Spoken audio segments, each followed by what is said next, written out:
Ahead on 12, an investigation into possible environmental crimes leads to the owner of a well-known cherry factory to commit suicide. Plus, New York City students could soon be taking their phones to school. Details ahead on the bill that is up for a vote today. We'll also take a live look outside at your morning traffic conditions, and meteorologist Mike Favetta has your weather on the 2s. As local news gets. News 12, Brooklyn. Good morning. Thank you so much for waking up with us here at News 12 Brooklyn. It is Wednesday, Hump Day, February 25th. I'm JT Fetch. We'll bring you our top story and your hyperlocal weather on the 2s in just a moment. But first, Natasha Geigel has a look at traffic.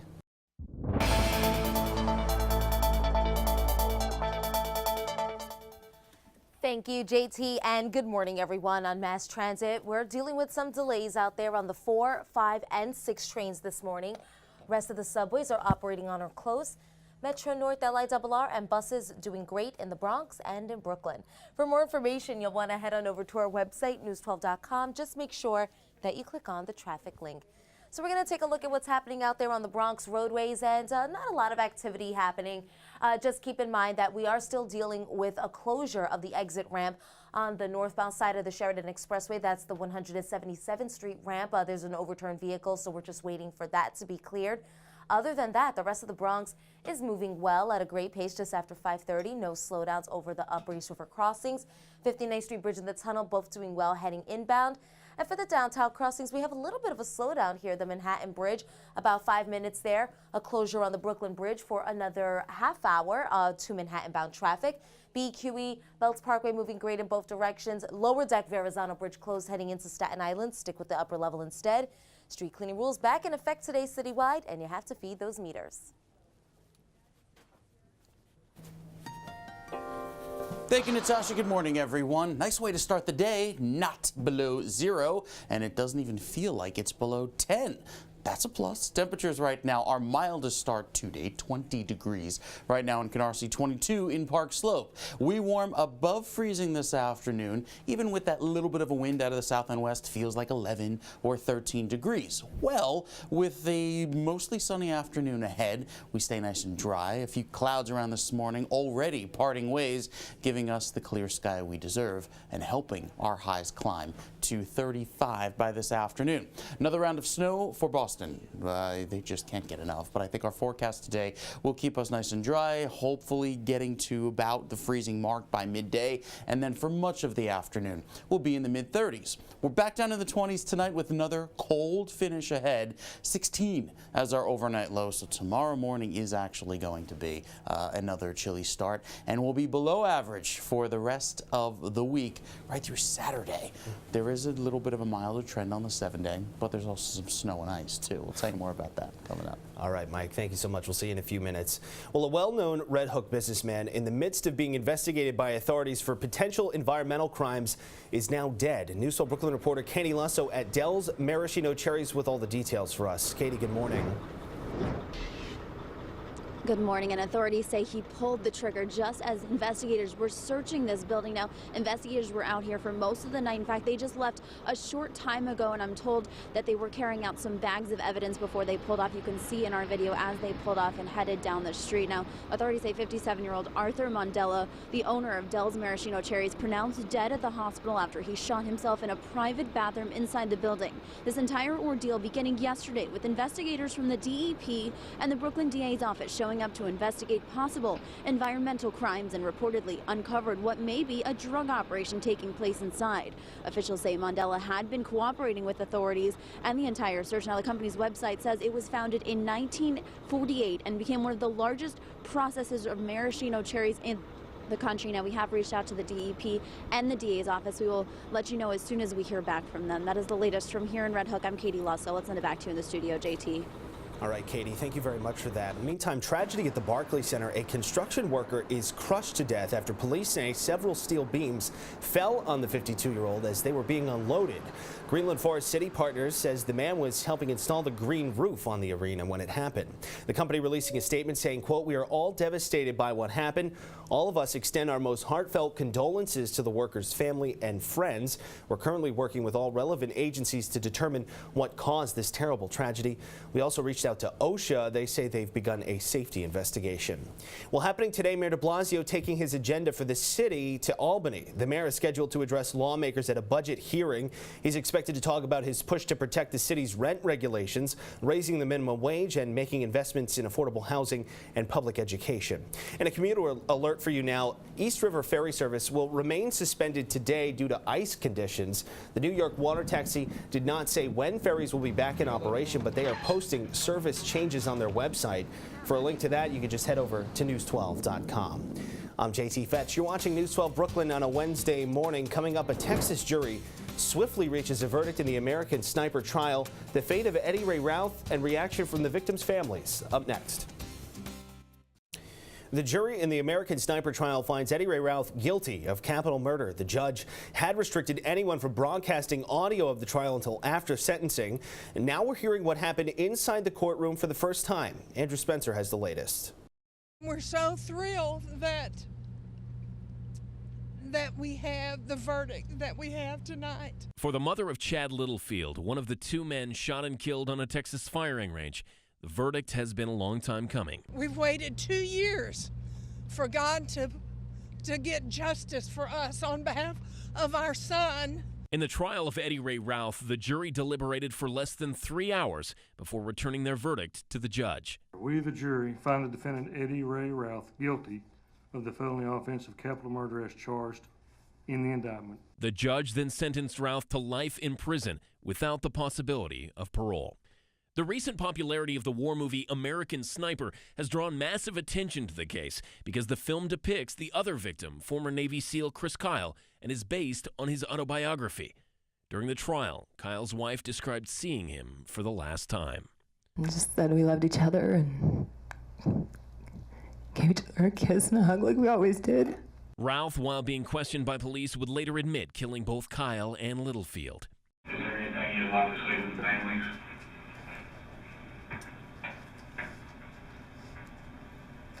Yeah, I'm just sorry for what I've done. In closing arguments on Tuesday, Routh's attorneys said he was insane at the time of the shootings, but prosecutors insisted he still knew right from wrong. Even with a conviction, though, one question remains unanswered. Why did Eddie Ray Routh turn on the two men trying to help him? Andrew Spencer, News 12. The clock is ticking in Washington on Friday. Funding for the Department of Homeland Security technically runs out. Senate Republicans failed to get a bill through that would have kept money flowing, but that's because they tied the funding to a measure that would cancel the president's executive orders on immigration. Now it seems like a clean bill is the only thing that will clear the Senate. The burden is on the Republicans. What they're doing is wrong for the country, and they not only will be blamed, they should be blamed for what's going on. If the Department of Homeland Security loses funding, some 30,000 workers will be furloughed. And federal officials will let Southwest Airlines keep flying planes that missed a required inspection of a backup rudder system. The Federal Aviation Administration says the inspections have to be done within the next 5 days. Southwest grounded 128 planes yesterday after discovering the missed inspections. The airline expects to cancel up to 19 more flights today. A lane on the Kosciuszko Bridge back open after an expansion joint popped up on the bridge. The DOT tells us they made their way to the bridge Tuesday afternoon to take care of the issue. Expansion joints allow the bridge to expand and extract based on the heat and cold. On the south side of the borough, local lawmakers say it's now time to give Brooklynites a discount when crossing the Verrazanos. State Senator Marty Golden was joined by Assembly members to demand the MTA cut Brooklyn drivers some slack. Currently, Staten Island drivers pay roughly $6 to cross the bridge. Next month, the toll is going up to $16 for everyone else. Golden's proposal would give Brooklyn drivers a 58% discount if they use the bridge more than 3 times a month. Tipped workers will soon see a pay raise. Governor Cuomo's administration says the labor commissioner will hike minimum wage for tipped workers to $7.50 an hour. The increase will take effect on December 31st. For New York City, the tipped wage will automatically go to $8.50 an hour. That's if the city gets permission to raise its minimum wage above the state's rate. Time now for our weather on the Tuesday. Meteorologist Mike Favetta. And speaking of restaurant, it is restaurant week, and that's right. A lot of people going out this weekend, probably wondering what we'll be seeing, more records broken. Yeah. What's going on? Well, we're already the third coldest February on record, but in terms of all months, winter months in recorded history, we're the 10th coldest month on record. That is February 2015. So it's nonstop chill that helped us glide to the 23.8 degree spot, and that is colder than 1895. Have to go back to 1885 for the second coldest spot. And I mean, we still have a few more days to go where our temperatures may not even get to that average point, so it'll only drag us even colder. 36 as today's high. Today's temperature may actually bring us back above to the fourth spot, but I think it's the next few days that allow for a big chill, especially with tonight's temperature of 16.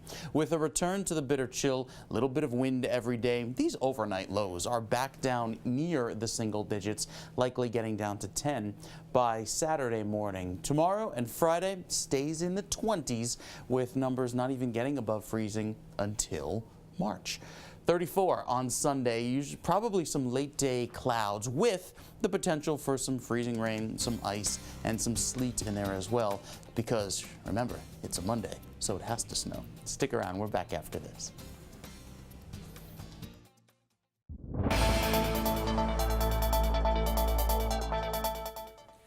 A very good morning. I'm Natasha Geigel with your News 12 traffic update. We continue with delays out there on the 4, 5, and 6 trains this morning. Rest of the subways, Metro North and LIRR, operating on or close. For more information about mass transit, you'll want to head on over to our website, news12.com, and just make sure that you click on the traffic link. So we're going to take a look at what's happening out on the Bronx and Brooklyn roadways, and at the moment, everything is nice and quiet. We're still dealing with a closure of the exit ramp on the northbound side of the Sheridan Expressway right at 177th Street, and that has an overturned vehicle there, so that's why it's closed. We're waiting for them to clear that up, but at the moment it's really not causing any major slowdowns. Heading into Queens, no problems with the Upper East River crossings, 59th Street Bridge to the tunnel. You can see a delay-free ride. As for the downtown crossings, we still have a little bit of a delay here across the span of the Manhattan Bridge, about 5 minutes. Brooklyn Bridge closed for another 15 minutes. BQE looking great in both directions approaching Cabot Plaza.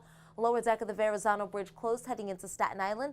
Everybody's using the upper deck instead. Street cleaning rules, they are in effect today citywide, and you have to feed the meters. Natasha, thank you. And for a local look at your traffic conditions throughout the day, check out the News 12 family of apps. You can just go to the App Store, Google Play, type in News 12 Interactive. You can download all 3 of those apps for free. An Ocean Hill woman comes back from vacation to a flooded apartment, and she is not the only tenant with an issue. When Jennifer Bryant returned to her second-floor apartment at the Ocean Hill Brownsville houses on Monday, water covered the floor of her hallway and bedroom. She's not sure how it happened. A first-floor tenant had water pouring from her ceiling as well. Some of the tenants say they've noticed leaks in the apartments for almost 2 weeks. I had to take a day off of work, meaning less money for the house. And if you're not paying the rent, then they want to kick you out. But my thing is, my stuff is damaged here, so what am I getting in return? We contacted NYCHA about the issue. They responded saying in part, quote, "We are making arrangements with the affected residents to repair the damages caused by the leak." Students could be learning one more thing in school now, how to silence their cell phones. That's because today a ban on cell phone use and other electronics at schools could be lifted citywide. News 12 Brooklyn reporter John Diaz has those details. That's right. These proposed changes will come down to a panel vote later on today. Both Mayor de Blasio and the New York City School Chancellor are already backing these changes, saying that will help parents stay in better touch with their students. Now, cell phones have been banned in New York City public schools for 8 years, but that can all change later today in Manhattan. If approved by the Panel for Educational Policy, students will be permitted to bring certain electronics to school, like cell phones, laptops, tablets, iPads, and other similar computing devices and portable entertainment systems. Now, these devices, though, may not be turned on or used during tests, in locker rooms or bathrooms, and during emergency exercises like fire drills. Many students have been turning their phones into school vans located outside for $1 a day, but if the ban is officially lifted, these services will no longer be needed. Now, the details will be worked out on a school-by-school basis, meaning that school principals will be able to decide whether or not they could store these cell phones in lockers or in their backpacks, or if they can actually be using these cell phones during lunch period hours. Reporting for News 12 Brooklyn, John Diaz will send it back to you in the studio. John, thank you. Staying with schools, Taylor Swift proving she is true to her word. People reporting the pop star has donated $50,000 to the city's Department of Education.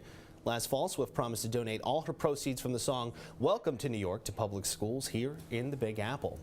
Several scary moments all caught on camera. The first after a natural gas explosion leveled a house and injured 15 people at the Jersey Shore. The blast caught on dash cam footage here. See that, sending debris flying into the air. Some of those injured were working for a gas company and trying to find the source of a leak. About 300 homes remain without gas service this morning, some also without electricity. 2 of the injured remain in critical condition this morning. And in Boston, a truck goes off the side of a bridge. Amazingly, the driver survives. Watch as a truck hits the divider and goes over the side. From another angle here, watch the left side of your screen.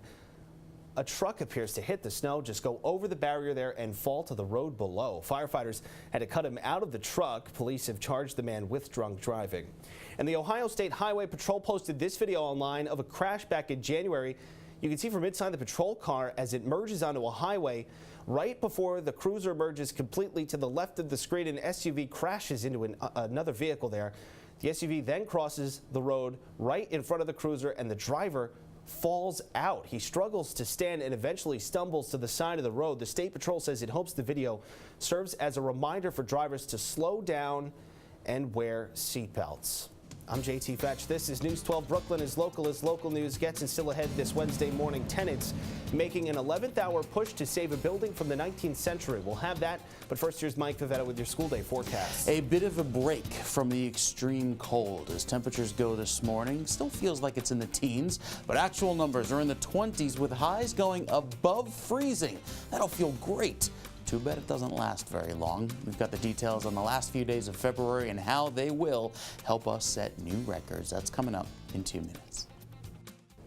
All right, time now again for our weather on the twos. Meteorologist Mike Pavetta joining us now. And we've been talking a lot about records. And I feel like we might as well just go for the gusto and just keep breaking them. At this point, only a few days left. It's been so cold. Let's just get it over with. Right? I know. And when you think about how it hasn't been this cold for a February in centuries. Right. Wild to think that. Yeah. So yeah, usually we get a cold snap and then it gets warm, but no, this has been persistent. Yeah. And the numbers certainly show that, with temperatures that feel so much colder than they actually are, thanks to a little bit of a gusty wind, the ice on the Hudson and in the harbor. Quite rough. Hey, if I could animate if I had the time, let me put it that way. If I had the time to animate the little icebergs floating by there in the harbor, I would. But 36 this afternoon over in Bay Ridge, and yet there's a threat of more snow. Just missed this one by a few miles, if you will. Take a look at the wider, broad view showing this morning's storm currently impacting Boston. They get more accumulating snow. However, later on tonight, some thin clouds roll back in, and there will ultimately be snow coming within a few, say, tens of miles to us later on tonight. Into tomorrow morning, you see that line of blue right on the cusp of it, and as it slips out to sea, it's not going to be too much of an issue for us.